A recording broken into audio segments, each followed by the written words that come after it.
April 23, 1945. 1847 hours. Compound 7, temporarily established POW processing center, near Wiesbaden, Germany.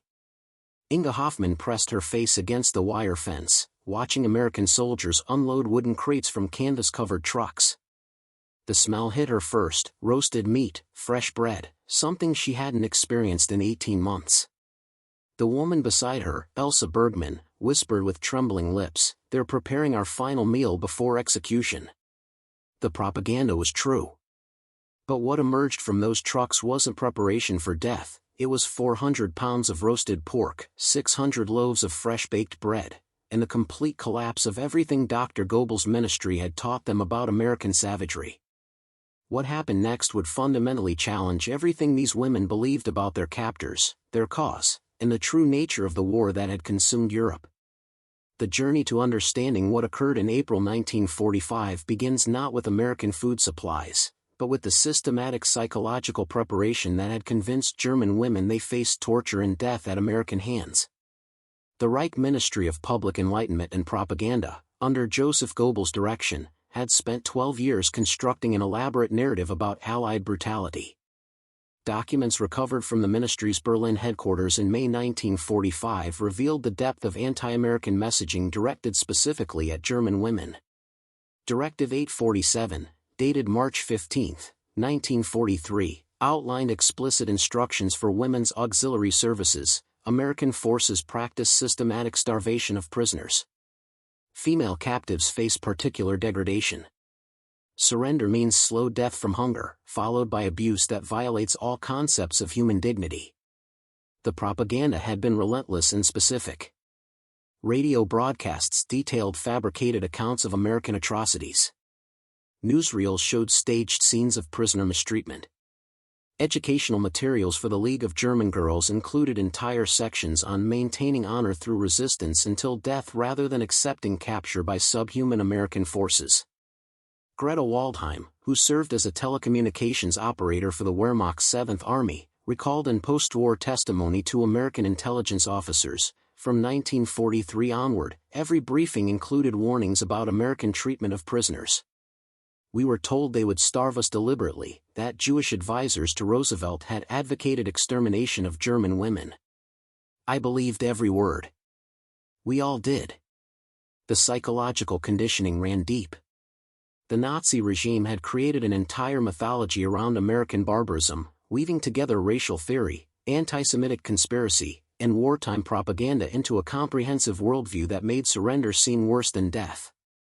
By April 1945, as American forces pushed deep into Germany, thousands of German women found themselves in situations they'd been taught to avoid at all costs.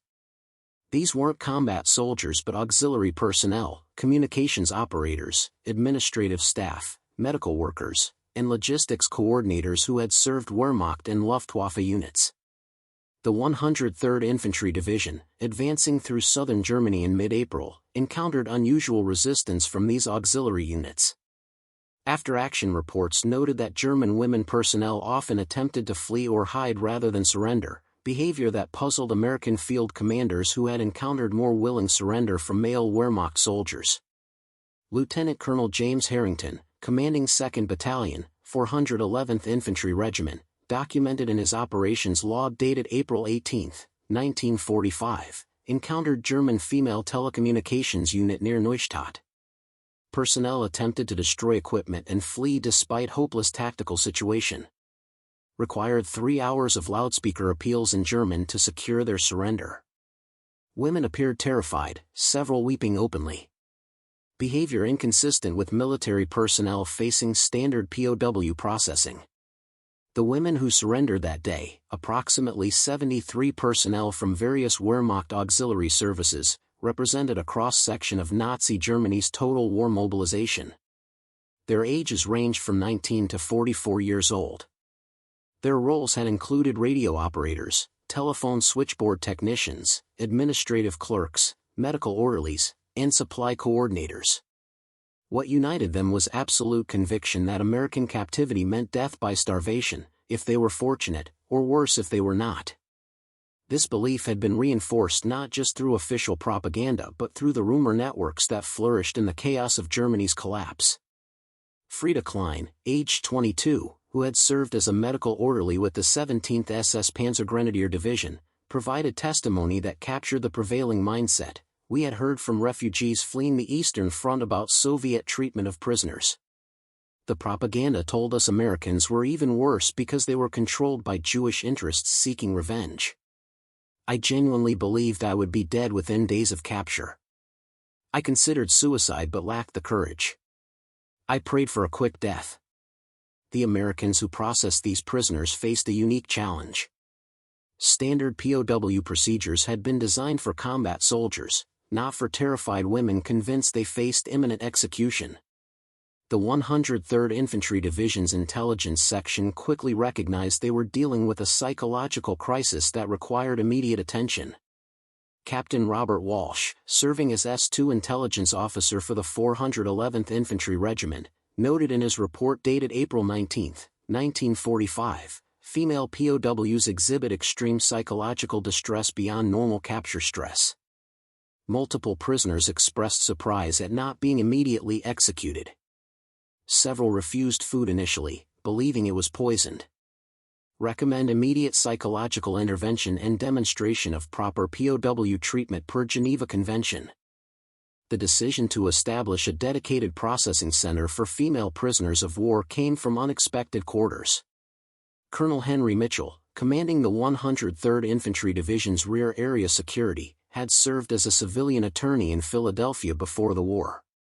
His legal background made him acutely aware of both Geneva Convention obligations and the propaganda value of proper prisoner treatment. On April 20, 1945, Mitchell issued orders establishing Compound 7 near Wiesbaden, a temporary facility specifically designed to process female POWs with attention to their unique psychological state.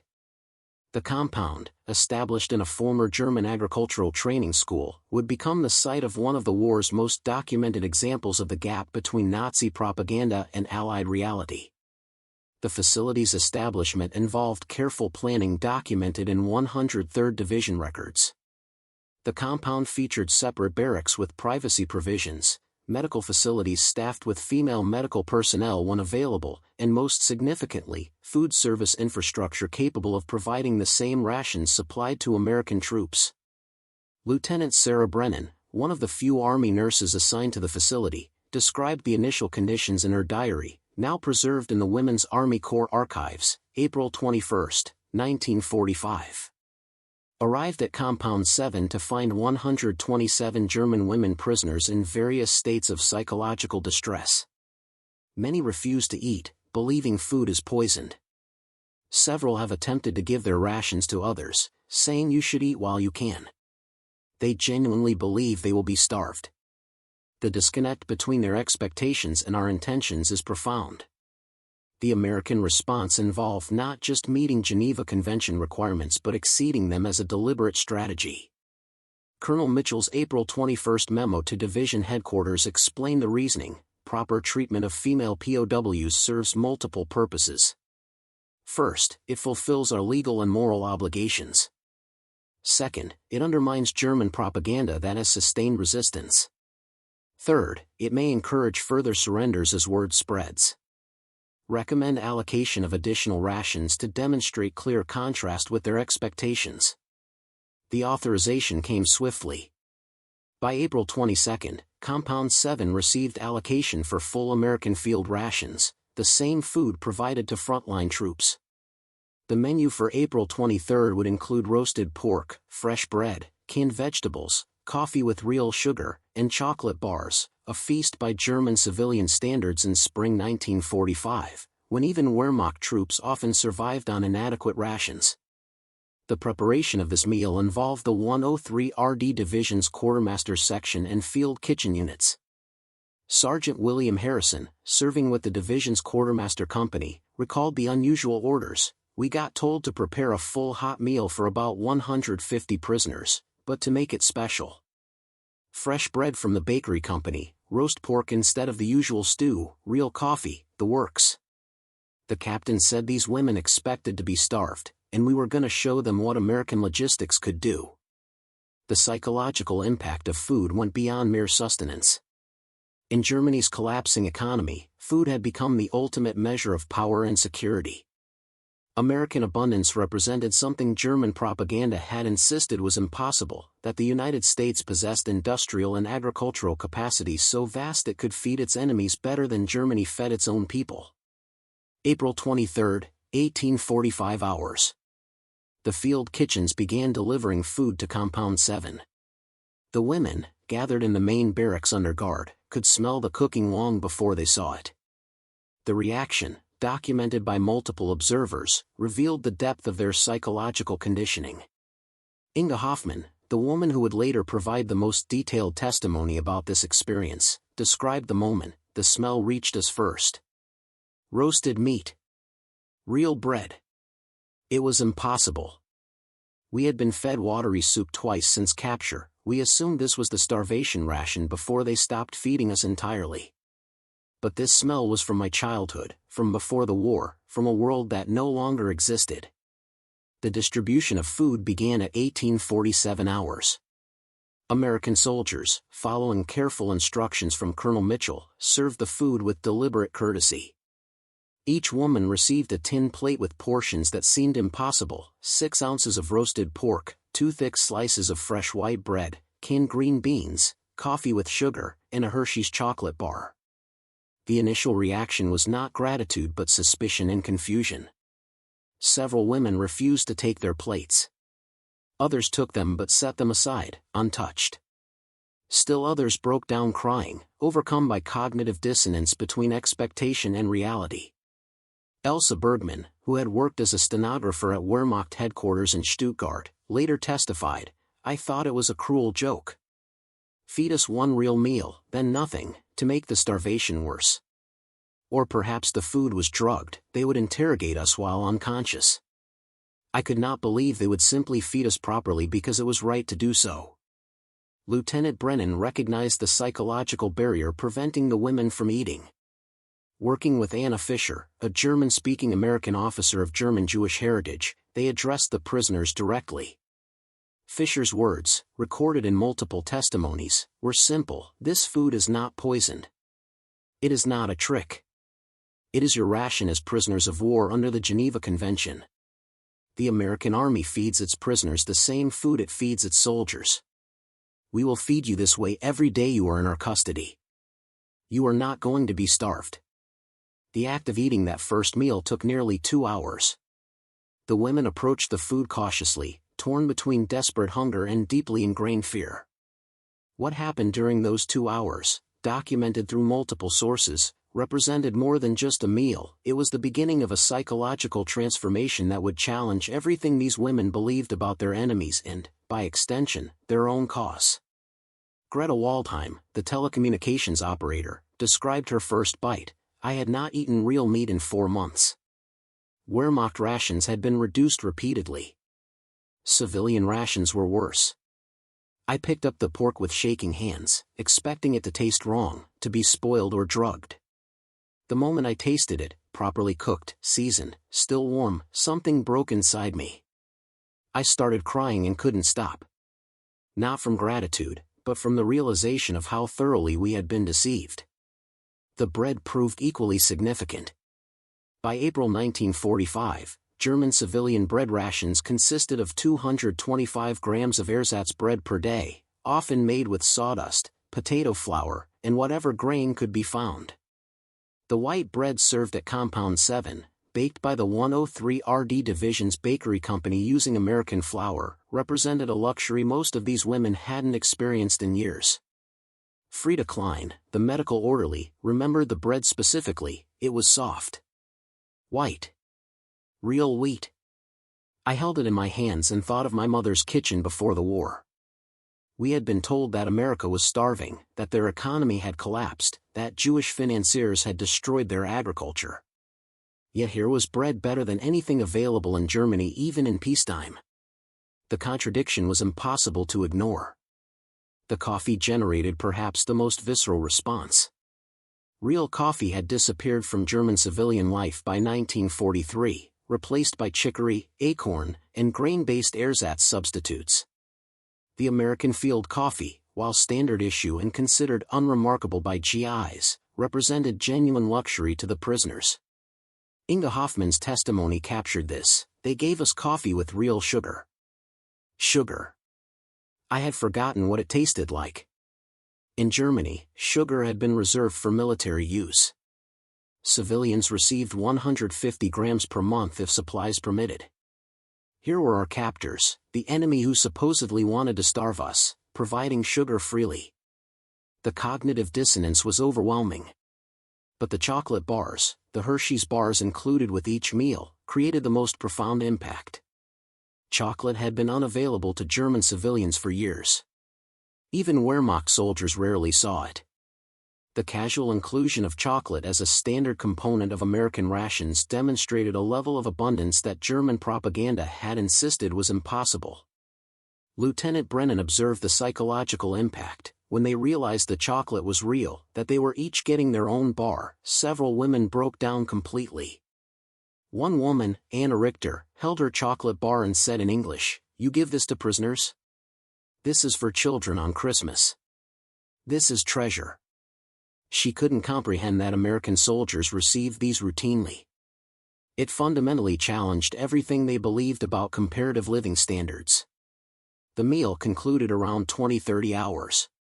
Every woman had eaten, though many had done so hesitantly.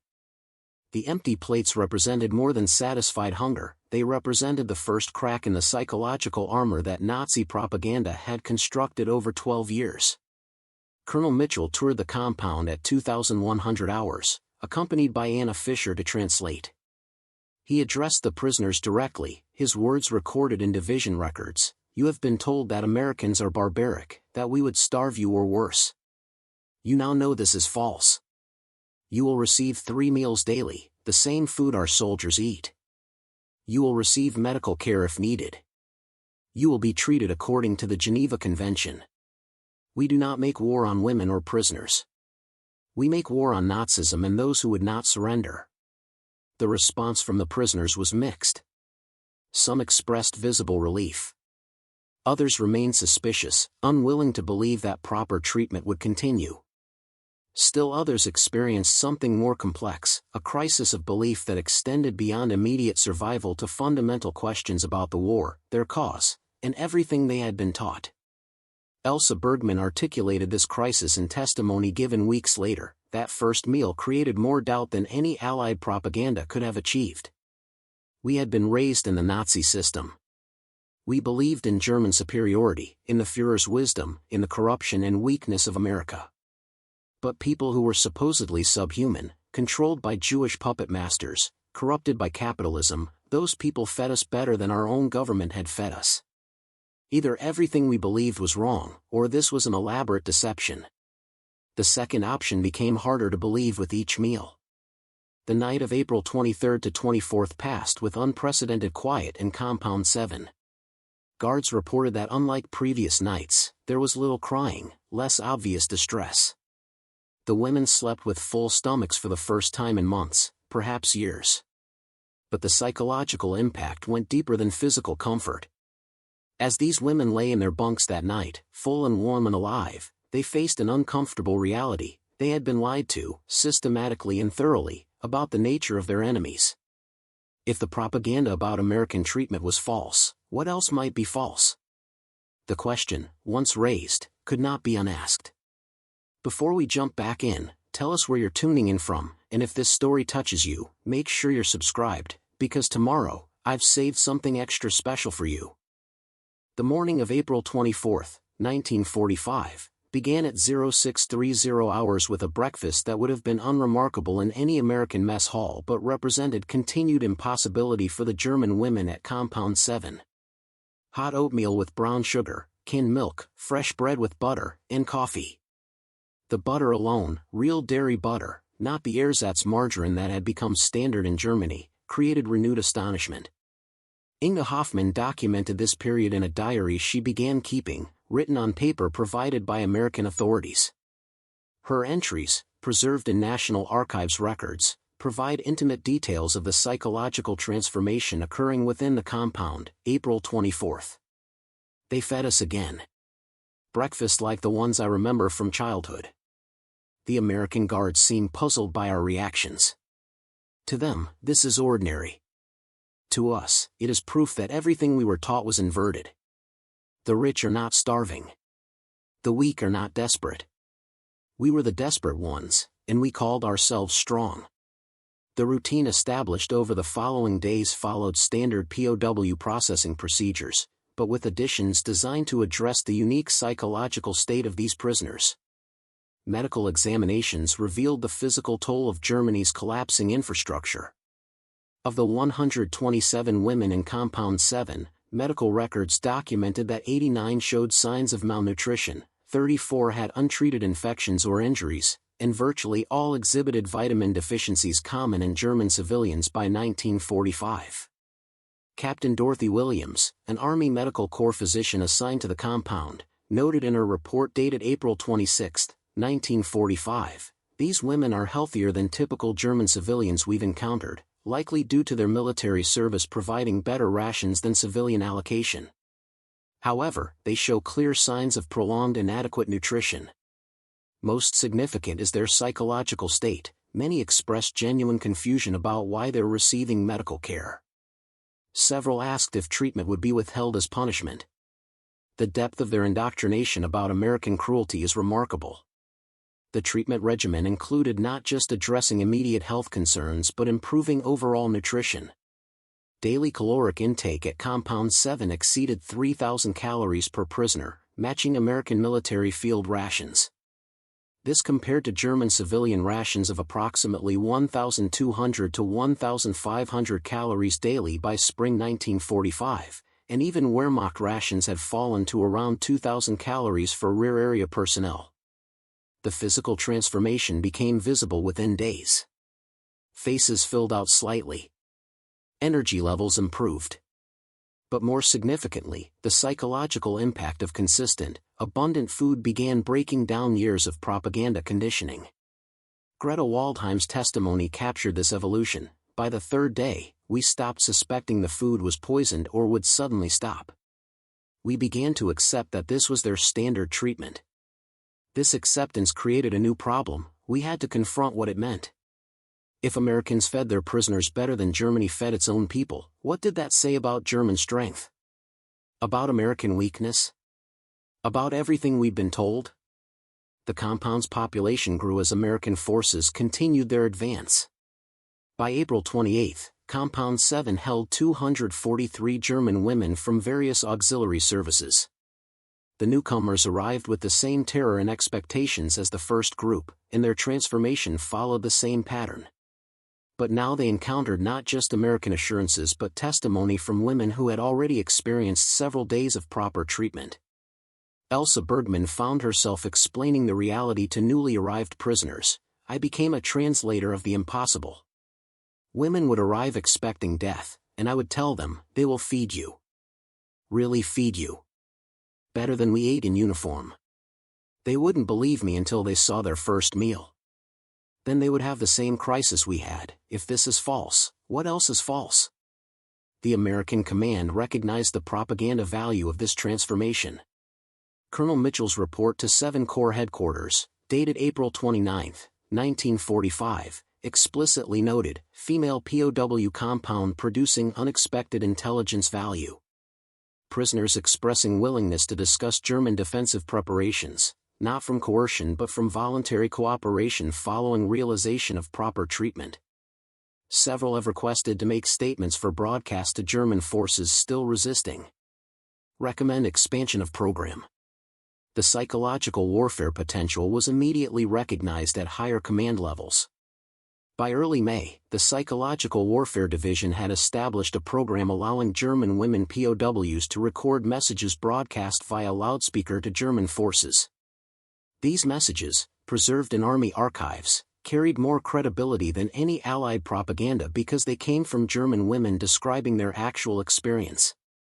One broadcast, recorded by Frieda Klein on May 3, 1945, exemplified the approach. I am Frieda Klein, medical orderly, 17th SS Panzergrenadier Division. I was captured by American forces on April 18. I expected to be starved or executed. Instead, I have been fed 3 meals daily, meals better than Wehrmacht rations. I have received medical care. I have been treated according to international law. Everything we were told about American treatment of prisoners was a lie. If you have the chance to surrender, take it. You will not be harmed. The impact of these broadcasts on German resistance is documented in captured German military communications. A message intercepted on May 5 from a Wehrmacht unit commander to his headquarters stated, "Morale deteriorating due to broadcasts from female prisoners describing American treatment." Soldiers questioning propaganda ministry statements. Several have expressed desire to surrender if opportunity arises without desertion charges. Within Compound 7, the transformation deepened as days passed.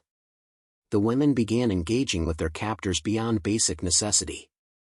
Conversations developed between guards and prisoners, facilitated by German-speaking American soldiers, many of whom were themselves German Jewish refugees who had fled Nazi Germany in the 1930s. These interactions, documented in multiple personal accounts, created cognitive dissonance that propaganda could never have overcome.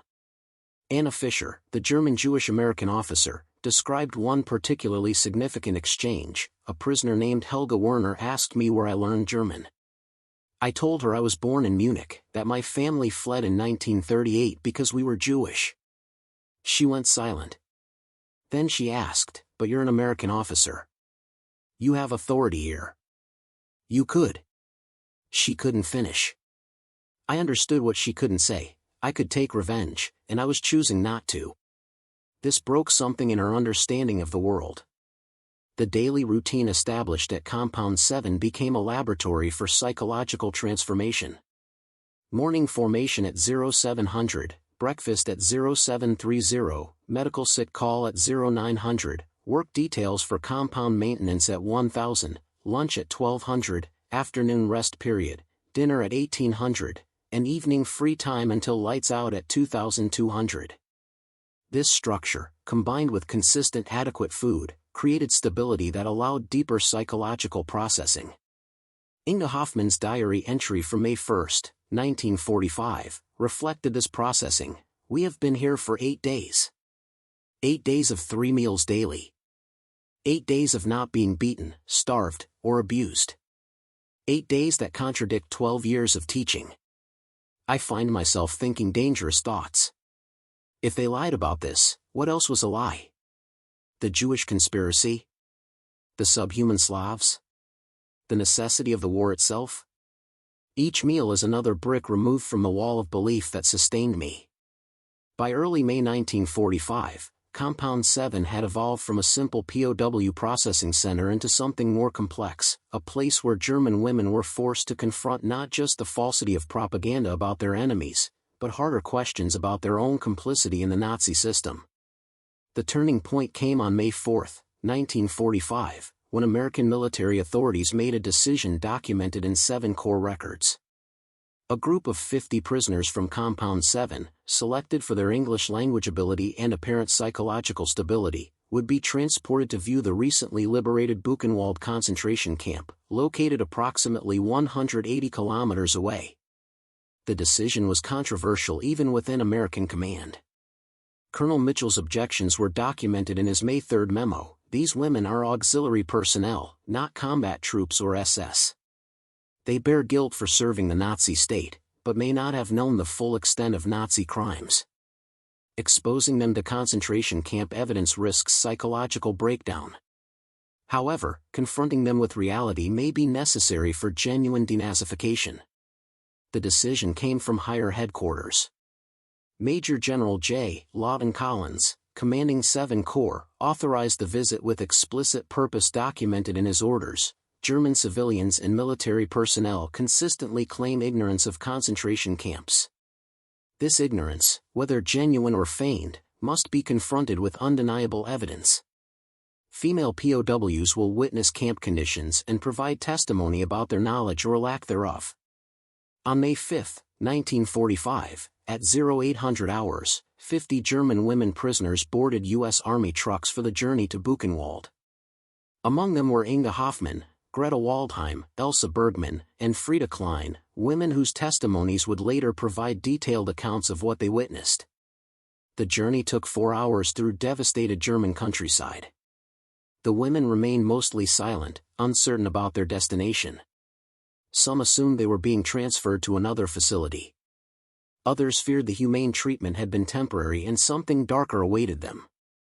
Lieutenant Brennan, accompanying the group, noted in her diary, "The women are quiet. Some seem anxious. I wonder if they know where we're going. I wonder what they think they know about the camps. By tonight, they will know the truth, and there will be no going back from that knowledge." Buchenwald had been liberated by the U.S. Third Army on April 11, 1945, 3 weeks earlier. The camp had held approximately 238,000 prisoners during its operation from 1937 to 1945. At liberation, American forces found roughly 21,000 survivors in various states of extreme malnutrition, disease, and trauma. More than 56,000 prisoners had died at Buchenwald, many in the final months as Nazi Germany collapsed. The trucks arrived at Buchenwald at 1215 hours. The women were led from the vehicles toward the camp entrance. The smell reached them first, a combination of death, disease, and human suffering that no amount of cleaning in the 3 weeks since liberation had eliminated. Inge Hoffmann's testimony, given to U.S. Army investigators in June 1945, described those first moments. "The smell made several women vomit immediately. We didn't yet know what we were seeing, but our bodies knew it was wrong. Then we saw the survivors, skeletal figures in striped clothing, watching us with hollow eyes. I thought they were corpses standing upright. I couldn't comprehend that these were living human beings." The tour was supervised by Captain Luther Smith of the Army's Civil Affairs Division, who had been documenting the camp since liberation.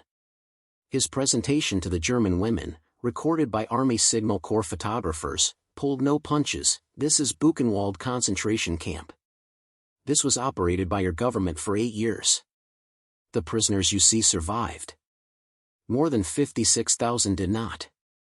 They died from starvation, disease, execution, and medical experiments. This was done in your name, by your government, with the support of German civilians who saw the trains and smelled the smoke and claimed to know nothing." The women were shown the barracks where prisoners had been packed in conditions that defied human dignity. They were shown the crematorium ovens, still containing remains. They were shown the storage rooms where prisoners' belongings had been sorted, thousands of shoes, glasses, gold teeth extracted from corpses. They were shown photographs taken at liberation showing piles of bodies awaiting burial.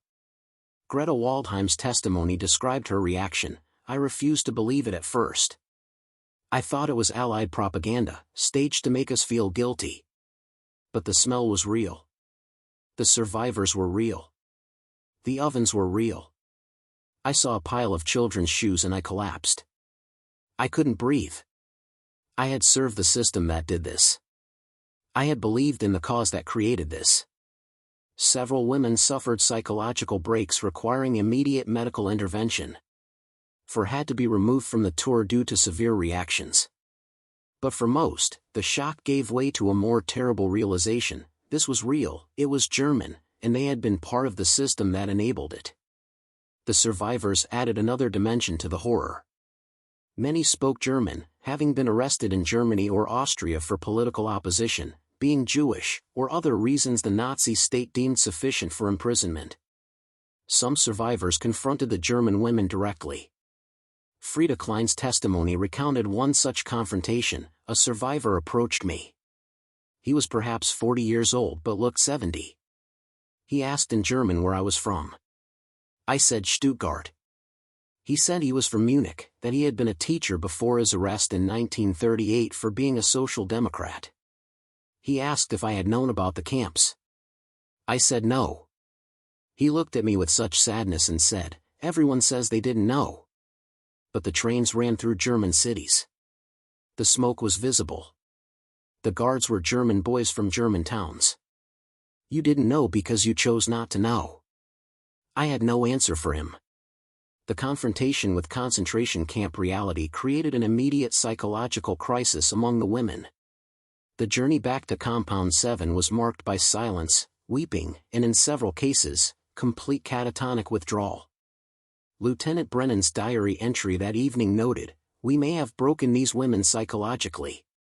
They've gone from expecting to be starved by Americans to being fed by Americans to witnessing what their own government did to its prisoners. The whiplash may be too much for some to process." Back at Compound 7 that evening, the 50 women who had visited Buchenwald gathered in small groups, processing what they had witnessed. The conversations, overheard and documented by guards, revealed various stages of psychological adjustment. Some immediately accepted full German collective guilt. Elsa Bergman stated to her group, "We are all guilty. I didn't operate the ovens, but I served the government that built them. I believe the propaganda that made this possible. My guilt is real even if my knowledge was incomplete." Others struggled to reconcile their service with the revealed atrocities. One woman argued, "I was a radio operator. I transmitted military communications. I didn't know about camps. How can I be guilty of something I didn't know existed?" Another responded, "But now we do know. What we do with that knowledge determines our guilt going forward." Still others attempted to maintain psychological distance through various defense mechanisms. Some claimed the camp conditions were exaggerated. Others argued that while camps existed, the prisoners must have been legitimately dangerous. These attempts to preserve some fragment of Nazi worldview crumbled under the weight of what they had witnessed. The women who had not visited Buchenwald received testimony from those who had. The accounts spread through Compound 7 over the following days, creating ripples of confrontation with reality that affected all prisoners. The compound became a place where German women wrestled with questions of complicity, knowledge, and moral responsibility. By mid-May 1945, with Germany's unconditional surrender on May 8, the context of imprisonment at Compound 7 had fundamentally changed. The women were no longer prisoners of war serving a state that still existed, they were captives of a defeated nation, awaiting processing and eventual return to a Germany that had been completely transformed. American authorities, recognizing the psychological crisis affecting the prisoners and the potential value of their transformation, authorized a program that would prove historically significant. On May 12, 1945, Colonel Mitchell issued an order documented in compound records: female prisoners will be permitted to write letters to family members in American-occupied zones. Letters will be censored for security but otherwise unrestricted in content. This program serves humanitarian purposes and contributes to denazification by allowing prisoners to communicate their experiences. The letter-writing program, conducted over several days in mid-May, generated approximately 340 letters, of which 283 were successfully delivered to family members in American-occupied Germany. These letters, many of which were preserved in German archives and private collections, provide extraordinary documentation of the psychological transformation these women underwent. Inge Hoffmann's letter to her mother in Heidelberg, dated May 14, 1945, exemplified the common themes. "Dear Mother, I am writing from American captivity to tell you I am alive and well. This will surprise you, as I believed I would be dead by now. Everything we were told about American treatment was false. I have been fed better here than I ate in uniform. I have been treated according to law. But Mother, I must tell you something harder. They showed us Buchenwald. I cannot describe what I saw. It was real, Mother. The camps were real. We serve monsters. I don't know how to live with this knowledge." The letters created a phenomenon documented in civil affairs reports. Families receiving these letters began questioning Nazi propaganda they had accepted, creating a grassroots contribution to denazification that official programs struggled to achieve. A report from the American military government in Heidelberg noted, letters from female POWs describing their treatment and what they witnessed at concentration camps are circulating among German civilians. These personal testimonies are proving more effective at confronting Nazi beliefs than official denazification programs. Greta Waldheim's letter to her sister demonstrated another common pattern: "I expected to starve. Instead, I have gained weight. The Americans have more food than I have seen in years. They feed their prisoners what they feed their soldiers. This abundance makes me understand something: we didn't lose because of Jewish conspiracy or betrayal. We lost because we fought nations with industrial power we couldn't match. They can feed millions of prisoners while still feeding their armies. Germany couldn't feed its own people. The recognition of American material superiority recurred throughout the letters. These women, who had served in military logistics and communications, understood the implications of American abundance in ways civilians might not. The casual provision of sugar, coffee, chocolate, and fresh meat to prisoners revealed a level of industrial and agricultural capacity that made German defeat inevitable regardless of soldier courage or tactical skill. Frieda Klein's letter addressed the medical care she had received. They treated my chronic ear infection that Wehrmacht doctors had ignored for months. The American medical supplies seemed unlimited. The doctor, a woman, mother, an American woman officer, told me that every prisoner receives the same medical care as American soldiers. I thought of how German civilian hospitals have no supplies, how wounded soldiers die from treatable infections. The contrast makes clear why we lost. But the most psychologically powerful letters dealt with the concentration camps. Women who had visited Buchenwald wrote to family members describing what they had witnessed, often expressing the same doubt and disbelief they had experienced before seeing the evidence firsthand. Elsa Bergman's letter to her father, a former Nazi Party local official, was preserved by American censors as an example of effective denazification testimony. "Father, you must know the truth about the camps. I have seen Buchenwald with my own eyes. It is not Allied propaganda. It is real. The ovens are real. The survivors are real. The photographs are real. We are guilty, Father. Our entire generation is guilty. We believed and we served and we looked away. I don't know how to bear this knowledge, but denying it is impossible after what I have witnessed." The American authorities recognized the value of these letters for denazification and authorized broader distribution. Selected letters were published in German newspapers printed by American military government. The Civil Affairs Division created pamphlets featuring excerpts from prisoner letters, distributed to German civilians in occupied zones. A report from the Information Control Division, dated May 28, 1945, noted the impact. Letters from female POWs are proving uniquely effective for denazification purposes. German civilians discount official American statements as propaganda. They cannot as easily discount personal letters from German women describing their treatment and what they witnessed at concentration camps. Recommend continued support for Prisoner Correspondence Program. Within Compound 7, the letter-writing program had therapeutic effects on the prisoners themselves. The act of articulating their experiences to family members forced them to process and integrate what had happened to them. Psychological evaluations conducted in late May showed marked improvement in prisoners who participated in the letter program compared to those who did not. Lieutenant Brennan's diary from this period documented the transformation. May 20th. The women are different now than when they arrived a month ago. They're no longer terrified. Most have accepted their treatment as genuine. Many are wrestling with questions of guilt and complicity. Some have experienced genuine ideological conversion, rejecting Nazism completely. Others are confused, knowing what they believed was wrong but unclear what to believe instead. A few remain in denial, but they are increasingly isolated. The combination of proper treatment and confrontation with Nazi crimes has created a psychological transformation I wouldn't have thought possible in such a short time. The processing for eventual release and return to civilian life began in late May. American policy aimed to return POWs to civilian life as quickly as possible, provided they posed no security risk. For the women at Compound 7, the screening process included political evaluation, security clearance, and assessment of denazification progress. The screening interviews, conducted by civil affairs officers with German-speaking personnel, delved into each woman's service, beliefs, and current political orientation. The interview records, preserved in National Archives files, reveal the range of transformations that had occurred.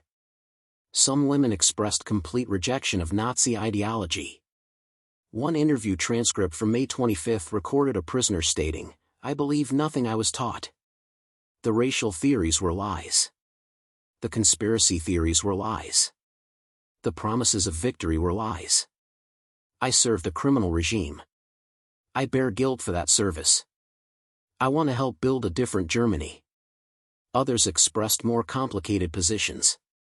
Another interview showed a prisoner saying, "I still believe Germany had legitimate grievances after Versailles.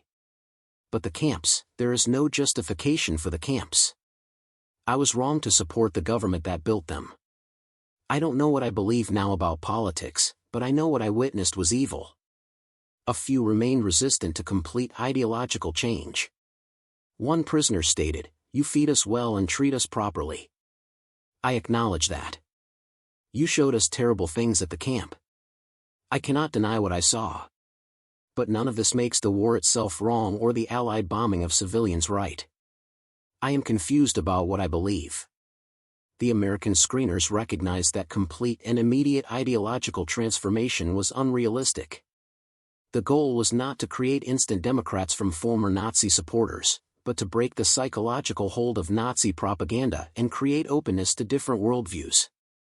A civil affairs report from June 2, 1945, summarized the screening results from Compound 7. Of 243 prisoners processed, 156 demonstrate substantial rejection of Nazi ideology, 67 show partial transformation with continued questioning of previous beliefs, 20 remain substantially unchanged in political views. Recommend release for all categories with continued monitoring where appropriate. The transformation achieved through combination of proper treatment and confrontation with Nazi crimes represents successful denazification model.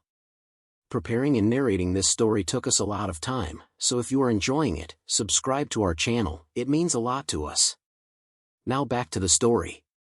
The women of Compound 7 lived long lives in post-war Germany, most surviving into the 21st century. Their experiences, documented through interviews, memoirs, and historical research, became part of Germany's complex process of confronting its Nazi past. Their stories illustrated both the depth of Nazi propaganda's psychological impact and the possibility of transformation even for those thoroughly indoctrinated. Inge Hoffmann became a schoolteacher in Heidelberg, dedicating her career to ensuring younger generations understood Nazi crimes and the importance of democratic values. She spoke frequently to students about her experiences, emphasizing the month in American custody as the turning point in her understanding. She passed away in 2003 at age 81, having spent nearly 6 decades working to prevent the return of ideologies she had once embraced. Greta Waldheim returned to Hamburg and worked in rebuilding the city's telecommunications infrastructure, destroyed by Allied bombing. She married an American occupation administrator in 1948, causing controversy in her community but reflecting her transformed political views. She emigrated to the United States in 1950, living in Boston until her death in 1998. Her children donated her diary and letters to the National Archives, where they remain valuable primary sources for historians. Elsa Bergman struggled more than most with psychological trauma from both the concentration camp visit and the guilt of her service to the Nazi regime. She underwent psychiatric treatment in the 1950s for what would now be recognized as post-traumatic stress disorder. Despite her struggles, she became active in German-Israeli reconciliation efforts in the 1960s, traveling to Israel multiple times to meet with Holocaust survivors and their families.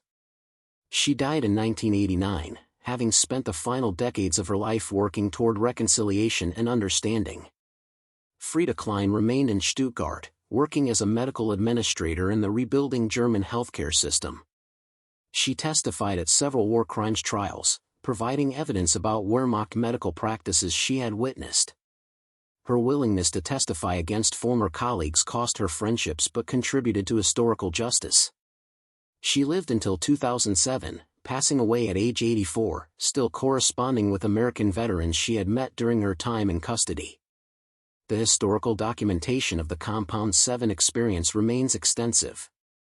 The National Archives holds approximately 2,400 pages of documents related to the facility, including daily logs, medical records, correspondence, interrogation reports, and after-action assessments. German archives contain letters, diaries, and post-war testimonies from the women who experienced it. Combined, these sources provide unusually detailed documentation of how psychological transformation occurred at individual and group levels. Modern historians studying Nazi Germany and its collapse recognize the Compound 7 experience as a valuable case study. It demonstrated that even individuals thoroughly indoctrinated by totalitarian systems could experience rapid ideological transformation when confronted with undeniable evidence that their beliefs were false. The combination of proper treatment contradicting propaganda about enemies and direct confrontation with regime crimes proved devastatingly effective at breaking psychological conditioning. The moral complexities remain. These women served the Nazi regime in various capacities, contributing to its military operations even if they didn't participate directly in atrocities. Their ignorance of concentration camps, whether genuine or willful, didn't eliminate their complicity in the system that created them. Yet their transformation, genuine for most of them, demonstrated the possibility of moral growth and recognition of past wrongs. The American decision to treat these prisoners properly reflected both strategic calculation and genuine humanitarian impulse. Military analysts recognized the propaganda value and the contribution to denazification. But the individual soldiers, nurses, and officers who implemented that policy often did so from straightforward human decency, feeding hungry people and treating sick people because it was right, regardless of strategic considerations. The legacy of Compound 7 continues to inform discussions about prisoner treatment, ideological transformation, and the nature of reconciliation after conflict. Military ethicists study it as an example of how proper treatment serves both moral and strategic purposes. Psychologists examine it for insights into belief change and cognitive dissonance. Historians analyze it for what it reveals about Nazi Germany's collapse and post-war German society's transformation. For the women who experienced it, Compound 7 remained a defining moment in their lives. They entered expecting death by starvation or worse. They left physically healthier, psychologically transformed, and permanently changed in their political beliefs. The month they spent in American custody, being fed pork and fresh bread while being forced to confront the truth about the regime they had served, accomplished what years of Nazi indoctrination had failed to withstand. It brought them face to face with reality, and reality proved more powerful than propaganda. The final lesson of Compound 7 is perhaps the most profound. Belief systems, no matter how thoroughly instilled, cannot ultimately withstand persistent contradiction by reality. The women who were taught that Americans were barbaric could not maintain that belief while being fed better than they had eaten in years. The women who were taught that Jewish conspiracy weakened America could not maintain that belief while witnessing American industrial abundance. The women who were taught that Nazi Germany represented the pinnacle of civilization could not maintain that belief after witnessing Buchenwald. Truth, when encountered directly and undeniably, possesses power that propaganda cannot permanently overcome. This lesson, learned by German women in an American POW compound in spring 1945, remains relevant for understanding ideological extremism, the process of de-radicalization, and the possibility of transformation even for those who seem irredeemably indoctrinated. The story that began with women expecting starvation and receiving pork and fresh bread ended with human beings transformed by the collision between what they had been taught to believe and what they could no longer deny. In that transformation lies both hope and warning: hope that change is possible, warning about the damage done by systematic deception, and recognition that confronting truth, however painful, remains essential for genuine understanding and reconciliation. Up next, you've got two more standout stories right on your screen. If this one hit the mark, you won't want to pass these up.